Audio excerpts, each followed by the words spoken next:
শীতকাল পছন্দ করে না এমন মানুষ কিন্তু খুবই কম পাওয়া যায়। আর শীতকাল আসা মানেই কিন্তু নানান সবজি কিন্তু আস্বাদ করা হয়। আমার মতন শীতপ্রেমী মানুষরা কিন্তু অপেক্ষায় থাকে এই শীতের সবজির অপেক্ষায়। আর যদি শীতের শুরুতেই যদি বাড়িতে যদি থাকা হয় এরকম সবজি, শীতের সবজি, তাহলে তো কোনো কথাই নয়। তাই আজকে রেসিপিটি আপনাদের সাথে শেয়ার করতে চলেছি, শিম মরিচ রেসিপি। এখানে আমি সিম, আলু ও কুমড়ো আমি ডুমো করে কেটে নিয়েছি। কয়েকটা বড়ি এক কোণে পড়েছিল, সেটাকেও আর ছাড় দিইনি, ভালো করে ভেজে তুলে নিয়েছি।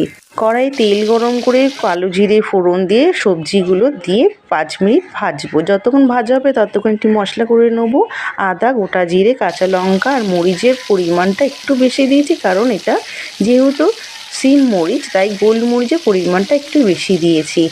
এরপর বাটা মশলাটা দিয়ে আরও মিনিট 5 থেকে 7 মিনিট খুব ভালো করে কষিয়ে নেব। হয়ে গেলে মশলা দেওয়ার জল আর কিছুটা গুঁড়ো মশলার মধ্যে হলুদ গুঁড়ো, লঙ্কা গুঁড়ো আর জিরে গুঁড়ো দিয়ে ভালো করে কষিয়ে রান্না করে নেব। ভালোভাবে মিশিয়ে নেওয়া হয়ে গেলে কিন্তু স্বাদ মতো নুন দেব। নুন দিয়ে আর একটু নেড়ে চেড়ে ভেজে রাখা বড়ি দিয়ে আবারও মিনিট 5 থেকে 7 মিনিট ঢেকে রান্না করে নেব সবজিগুলো সেদ্ধ হওয়ার জন্য। ফিরে এসে মিনিট 5-7 পর এখানে সবজিগুলো কিন্তু খুব ভালোভাবে সেদ্ধ হয়ে গেছে।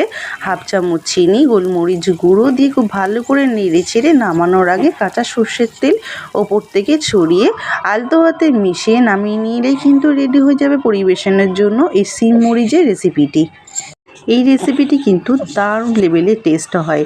এটা কিন্তু আপনারা গরম ভাত, রুটি বা পরোটার সাথে কিন্তু পরিবেশন করতে পারেন। আমার মতন শীতকালের সাথে শীতের সবজি কারা কারা পছন্দ করেন অবশ্যই আমাকে কমেন্ট করে জানাবেন। ভিডিওটি ভালো লাগলে লাইক ও শেয়ার করে দেবেন।